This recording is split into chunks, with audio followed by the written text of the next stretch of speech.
요한복음 14장 17절 말씀입니다. 그는 진리의 영이라 세상은 능히 그를 받지 못하나니 이는 그를 보지도 못하고 알지도 못함이라.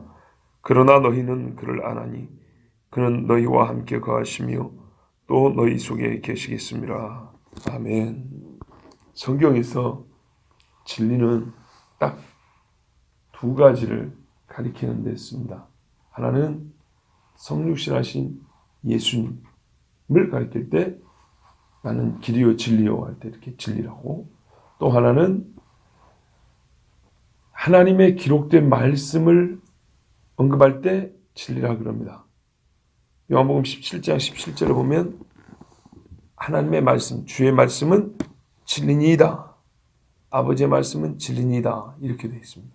그래서 진리를 직접적으로 딱 이것이 진리다 할 때는 두 가지. 육신이 되신 말씀과 기록된 말씀. 그래서 결국에는 말씀을 진리라 그럽니다. 자, 그래서 어제 우리가 진리의 영이라 할 때는 이 성령께서는 예수님과 무관하게 사역하지 아니하시고, 또 제가 우리 몇 번 언급했던 말씀의 길로 성령은 역사하신다 그렇잖아요. 성령은 다른 길로 가지 아니하시고 말씀에 놓여진 길에 하나님의 영은 운행하셔서 역사하신다 그랬어요. 이게 성경의 근거가 있는 이야기입니다. 오직 육신이 된 말씀과 기록된 말씀만 진리라 이렇게 표현을 합니다. 그래서 세상은 능히 이 진리의 영을 받지 못합니다. 세상은 우리가 알다시피 우리도 세상 살지만 성경에서 그냥 딱 한마디로 세상 이럴 때는 범죄하여 어떤 선도 스스로 발생하지 못하고 어떤 진리도 스스로, 그러니까는 말할까요? 거룩함에 속한 하나님의 속성에 속한 것을 스스로 간직하지 못한, 반대로 말하면 악만 만들어내는 이 악의 생산 구조를 가지고 있는 이 땅을 세상이라고 합니다. 그래서 마귀를 가리킬 때 세상의 영이라 이렇게 말하잖아요. 예수님이 이 땅에 오셨을 때 이 세상이 어떻게 했습니까? 어둠을 더 사랑하여 빛이 이 땅에 왔으나 잡아 죽였다 그랬습니다. 사실 이스라엘 사람들이 그렇게 한 것인데 그거를 사람들하고 보편적으로 말해버렸습니다. 우리는 예수님 온지도 몰랐죠. 그때 당시 이 동쪽에 있는 사람들은 예수님 온지 알았겠어요? 어떻게 알았겠어요? 그렇지만 포괄적으로 인간들은 이렇게 얘기를 해버렸습니다. 만약에 우리 땅에 와도 똑같았을 겁니다. 어딜 가나. 왜냐하면 이방 사람들의 대표로 로마 사람이 있었잖아요. 로마 사람은 당시에 최강국일 뿐만 아니라 법 구조와 이 의식이, 법적인 이 마인드가 세계 최고인 사람들. 그들도 예수님을 결국에는 사형에 내주었습니다. 사형에 처했죠, 그들이. 그러니까는 모든 사람, 곧 세상은 예수님을 받지 못했습니다. 그런데 하물며 보이지도 않는 하나님의 영, 그분을 어떻게 알 수가 있겠습니까? 진짜 중요한 표현이죠. 받지 못하나니. 예수님을 받지 못했고 우리 안에 부어주신 하나님의 사랑을 받지 못한 사람들이 어떻게 주의 영을 받을 수 있겠습니까? 이건 진짜 불가능합니다. 세상에 속한 사람은 하나님의 영을 받지 못합니다. 이 세상에서 배우고 이 세상에서 싸우고 길러온 힘은 성령을 받아들일 능력을 절대 주지 못하고 거꾸로 성령을 거부할 힘만 증강시켜주는 그런 힘이기 때문에 절대 성령을 받지 못합니다. 이는 그를 보지도 못하고 알지도 못함이라. 보지 못한다. 악한 본성을 가지고 있었던 이스라엘 사람들이 하나님의 능력이 눈앞에서 나타나는 걸 보고도 광야에서 다 하나님의 영이 함께해 주셨잖아요. 그랬는데도 하나님을 10번이나 시험했다 그랬어요. 그것도 광야 생활 시작한 지 2년 안입니다. 2년 안에 10번 시험했다 그랬습니다. 놀라운 이야기죠. 왜냐하면 가나안 땅 정탐하기 이전까지 해서 10번이거든요. 가나안 땅을 정탐하러 갔다 왔는데 하나님이 이제 앞에 하니까 화를 내셨잖아요. 그러면서 한 말씀이 너희가 이같이 10번이나 나를 시험하고 이랬단 말이에요. 눈으로 봤지만은 실제로는 전혀 우리 생각 속으로 파고 들어가지 못한 하나님의 기적, 그 능력 행하심, 못 본 겁니다. 아무리 시내산에서 나팔 소리가 나고 천둥 소리가 나고 모세가 들판에 새겨진 율법을 외쳐주고 율례와 규례를 레위기에 보면 이렇게 읽어주고 우리가 그대로 하겠습니다 하고 피의 언약까지 맺었으나 실제로 듣지 못한 겁니다. 그걸 상징적으로 드러낸 게 뭐죠? 모세의 얼굴에 빛이 나서 그 빛을 못 보니까 수건으로 가렸다 이 이야기입니다. 고린도전서 2장 14절에 그러나 본성에 속한 사람은 하나님의 영의 것들을 받아들이지 아니하나니 그것들이 그에게는 어리석은 것이니라. 고린도전서 말씀은 약간 2차적인 말씀입니다. 요한복음은 그입니다. 그 성령, 진리의 영 자체인데 고린도전서는 하나님의 영의 것들, 하나님의 영이 하신 일들을 받아들이지 아니한다 그랬습니다. 근데 실상은 같은 거죠. 영을 받아들이지 아니하니까 영이 하신 일을 못 받아들이는 거. 예수님을 못 받아들이니까 예수님 하신 일을 못 받아들이는 거. 바꿔도 마찬가지고요. 어떤 사람이요? 본성에 속한 사람이 이렇게 했습니다. 이게 바로 요한복음이 말하는 세상은입니다. 이 죄악된 본성에 속한 사람은 하나님의 영이 일이 하는 것들을 받아들이지 못합니다. 왜? 그것들이 그에게는 어리석은 것이라. 사람의 지각과 가지고 있는 재주와 능력에 비해서 모자라게 보인다는 얘기입니다. 기도하면 하나님께서도 하지. 에이 그런다고 되나? 이렇게 말하는 거죠. 그런데 감사하게도 요 근래 제 자신도 그렇고 제 주변에서 우리 교회에서나 밖에서나 어제 하복우 선교사님하고 통화했는데 선교사님도 그래요. 대번에 성령이 하시는 일하고 이렇게 표현이 나와요. 요즘 표현이 바꿔서 말하면 은혜가 있는 사람들은 어떤 정말 은혜로운 일들, 아까 성령이 하는 일들이죠. 일들을 표현할 때 성령께서 성령이 하신 일, 성령이 움직이고 성령께서 함께 하실 것입니다. 이런 식의 표현이 자연스럽게 나와요. 그리고 그게 표현이 그렇지만 귀에 쏙쏙 들어옵니다. 성령, 성령, 성령. 맞아요.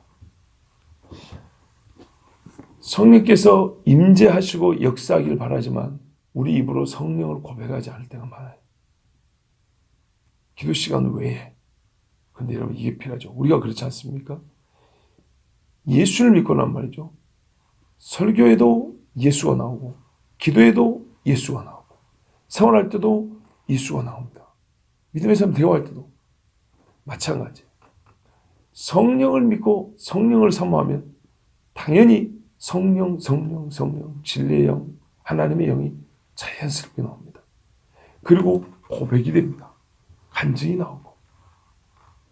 그래서 그런 생각이 마음속에 자연스럽게 들더라고요. 아, 성령의 바람, 성령의 불방망이, 성령의 폭포수 이런 표현들 많이 쓰는데 정말 하나님께서 우리의 입술부터 바꿔주시고 마음을 바꾸시고 강구뿐만 아니라 이렇게 하셔서 정말 올해 시작하면서부터 정말 성령의 역사가 우리 안에 이렇게 풍성하고 눈에 보이게 하시는구나. 이 자체가 우리가 뭐죠? 너희는 그를 아나니의 증거입니다. 우리의 본성이 옛사람의 본성이 아니라 진짜 하나님의 영으로 거듭난 새롭게 된 본성을 가지고 있다는 증거를 우리 순서 어떻게 해요? 인식, 지각하게 하십니다. 이거는 교만이 아니고 매우 성경적입니다. 보세요. 그러나 너희는 그를 아나니 제자들이 생각할 때는 참 희한한 이야기가 될 수 있다고 그랬습니다. 지금 현재 상태에서 제자들은 안다고 말할 수 있을 정도로 깨어있는 상태가 아닙니다. 그런데 우리 주님 뭐라냐면 너희는 그를 아나니 이걸 요즘 말로 하면 반전이죠. 전혀 내 자신에 대해서 알고 있는 것하고는 다르게 말씀하고 있단 말이죠. 나는 정말 죄의 본성, 곧 세상에 속한 사람 같은데, 세상 사람하고 아무것도 다른 것이 없는 것 같은데도 불구하고 뭐라 그러냐면 우리 주님이 너희는 그를 안다고 이렇게 말하고 있습니다. 물론 강력한 예언의 확신을 이렇게 현재형으로 표현하는 수도 있다고 그랬습니다. 바꿔 말하면 너희는 얼마 못되어 이 성령을 알게 되리니 이래도 되는 거죠. 그는 너희와 함께 거하시며 어떻게 우리가 그를 안다고 말할 수 있을까 했더니 손에 잡히는 뭐가 있어서가 아니라 함께 거하시고 속에 계심. 이거는 뭐 확인할 방법이 있나요? 에이, 그렇게 뭐 손에 잡히는 증거도 주시지 않고 그런 소리 나도 하겠네. 뭐 제자들이 그랬을지 모르지만 그렇지 않습니다. 요한일서 2장 27절에 보면 너희는 주께 받은 바 기름 부음이, 성령의 임재를 기름 부음이라고 성경 자체가 그렇게 표현하고 있어요. 기름 부음이 너희 안에 거하나니. 요한이 나중에 성령을 받고 나니까 진짜 예수님 말씀 맞는 거예요. 안에 거하는, 여기서부터 확신이 시작되는 거예요. 성령이 있다는 거는. 성령이 나와 함께 한다는 것은, 내가 성령을 안다는 것은 내가 어느 날부터 갑자기 막 병 고치는 능력이 생기다. 이거는 성령의 은사입니다. 이거 구분해야 돼요. 성령의 임재와 은사와 열매는 무관하지는 않지만 서로 관계 있지만 분명히 구별되는 개념입니다. 너희 안에 거하나니 아무도 너희를 가르칠 필요가 없고. 왜요? 내가 다 알고 있으니까. 어떻게 하냐면 우리가 어떤 사람을 알 때 내가 누구를 알아. 그럴 때 어떻게 하는데 그 사람에 관한 기사를 봤어. 내가 아는 사람이 그 사람을 알아. 이런 식으로 아는 게 아니라 내가 그 사람을 경험해 봤어. 이럴 때 안다 그러죠. 마찬가지거든요. 성경이 제시하는 성령을 안다는 기준은 뭐냐면요. 그분이 내 속에 딱 거하실 때 이분이 성령이구나 라는 그 정도를 안다 그래요. 남이 이렇게 성령의 능력을 받았고 기적 행하는 걸 보고 성령이 뭔지 알겠어. 이걸 안다고 말하잖아요. 성경은 내 안에 거하셔서 내 속상에 변할 때 이 성령이 하시는 일이구나. 이 성령이 지금 내 속에 계시는, 이럴 때 성령을 안다 이렇게 말한다고. 그 요한이 주께 받은 바, 보세요. 주님 말했어요. 내가 보낸다 그랬죠. 15장에도 보면 내가 아버지께 구하여 너에게 보내리니, 우리 앞에 16절에도 내가 너희와 함께 있게 하리니, 주께 받은 바 기름 부음이 너희 안에 거하나니 아무도 너희를 가르칠 필요가 없고 오직 그의 기름 부음이 모든 것을 너희에게 가르치며 또 참되고 거짓이 없으니 너희를 가르치신 그대로 주 안에 거하라 그랬어요. 보십시오. 성령은 우리 속에 있고요. 뭘 하시냐면 가르친다는 것이에요. 이게 성령의 임재를 확인하는 첫 번째 방법이에요. 내 속에서 로마서 말씀대로 하나님의 법이 작동을 한다고요. 하나님의 법으로 계속 교훈을 한다고요. 그건 아니야. 그래, 잘했어. 하나님이 이걸 기뻐하셔. 아니야, 그건 하나님 앞에 죄야. 회개해라. 이렇게 하나님의 법으로 속에서 자꾸 가르치는 일을 뭐가 한다고요? 성령이 한다고요. 주께 기름. 그래서 내가 알아요.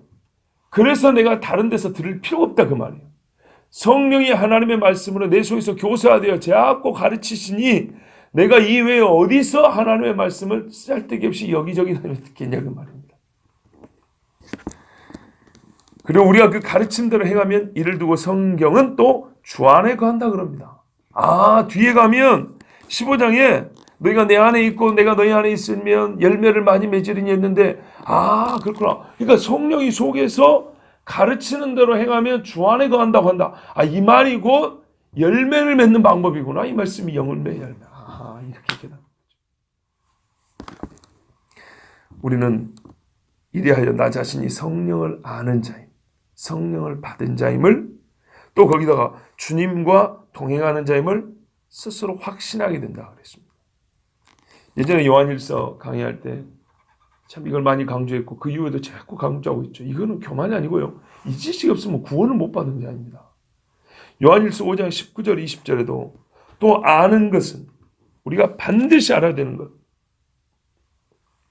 우리는 하나님께 속하고 온 세상은 악한 잔에 처한 것이며, 그래서 성령을 몰라요. 악한 자 안에. 아까 제가 감싸웠으니까 성령을 몰라요.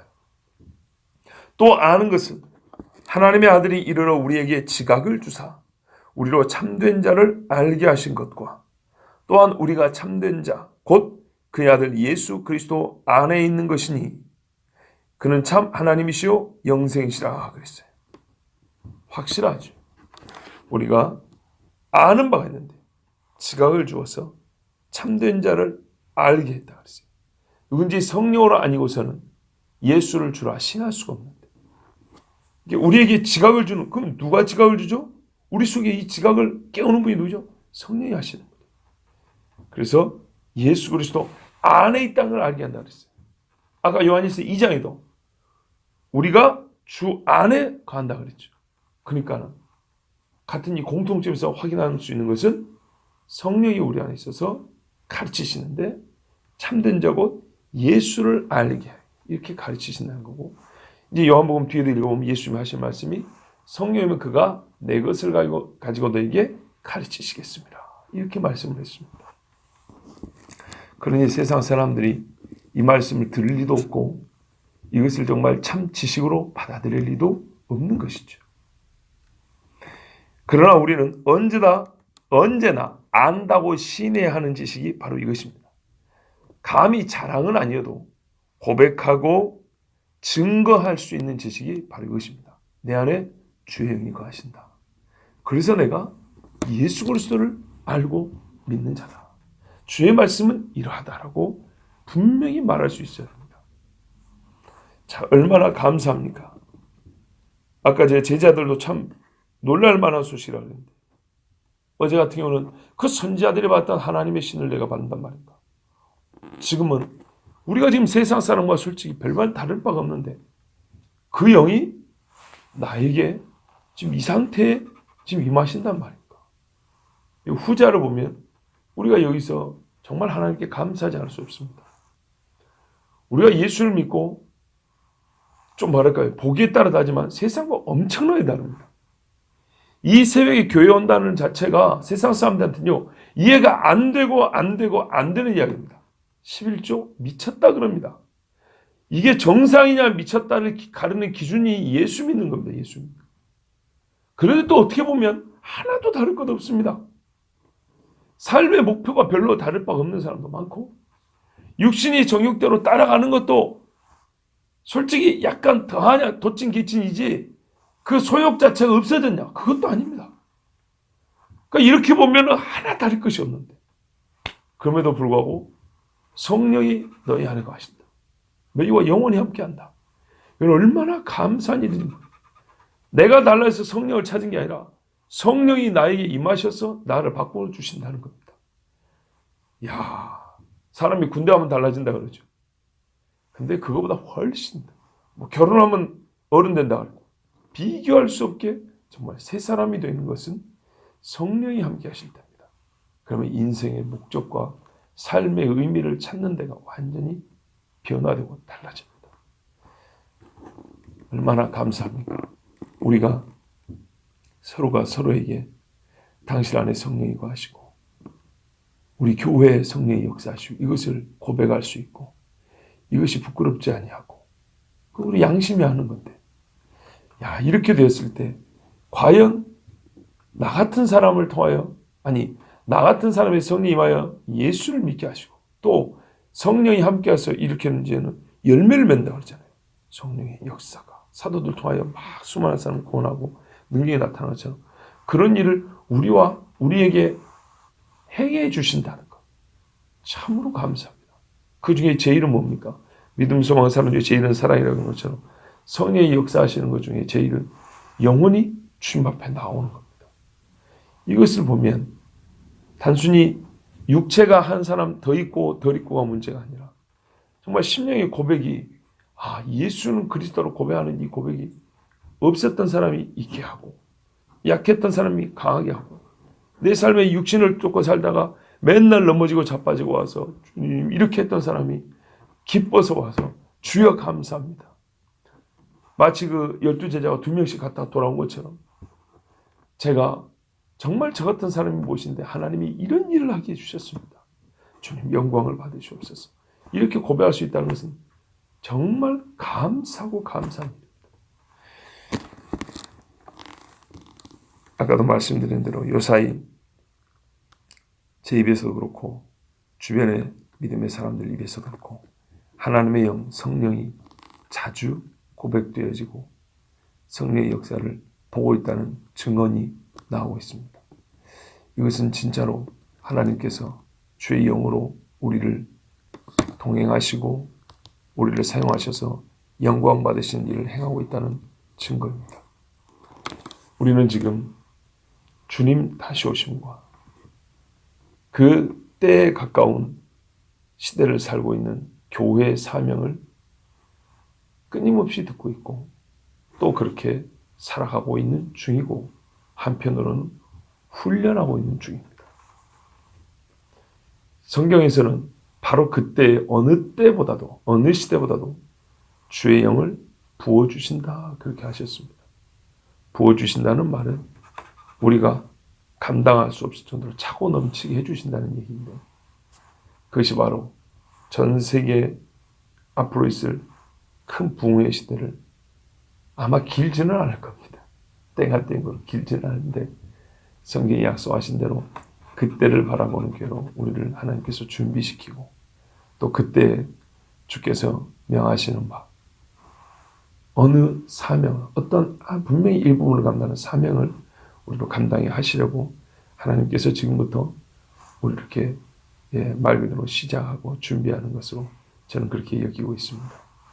여러분 이때 나 한 사람이 변화되는 것을 넘어서서 교회 차원에서 그리고 이 나라의 이 땅의 모든 교회가 정말로 성령이 충만해서 첫째는 예수를 알고 예수를 믿고 그 속에서 계속 하나님의 말씀이 가르쳐 주심을 따라서 세상의 지식을 따르지 아니하고 오직 하나님의 진리를 따르는 백성이 되기를 기도하셔야 되고 그것을 볼 수 있는 은혜의 세대를 우리가 살게 해달라고 옛날에 70년대 저 여의도 광장에 수백만이 모여서 하나님 말씀 드렸던 그 이상의 정말 성령에 대해 바람이 부는 그 시대를 내 눈으로 이 땅에 사는 동안에 한번 보게 해달라고. 육체 이거는 사실 도박 용어입니다. 대박이란 말은 도박 용어입니다. 육체적 삶의 대박을 구하는 그런 기도가 아니라 진짜로 성령의 시대를 한번 우리가 보게 해달라고 그렇게 기도하시고 정말 깜짝 놀랄 만한 제자들이 이게 과연 우리에게 있을 수 있는 일인가 라고 놀랬던 것처럼 정말 나 같은 죄인에게 우리 같은 죄인의 괴수들에게 하나님이 이런 은혜를 주시는가 하고 정말 우리 사는 중에 한번 정말 모든 영광을 하나님께 내 육체로 올려드릴 수 있는 최고의 영광을 하나님께 올려드릴 수 있는 그런 시대를 살 수 있기를 원합니다. 그때를 위하여 기도하십시오. 하나님께서 응답하십니다. 기도하겠습니다. 하나님 아버지 감사합니다. 우리에게 날마다 감사의 제목을 주시되 특별히 성령이 함께 하심으로 말미암아 감사하게 해주심을 또한 감사합니다.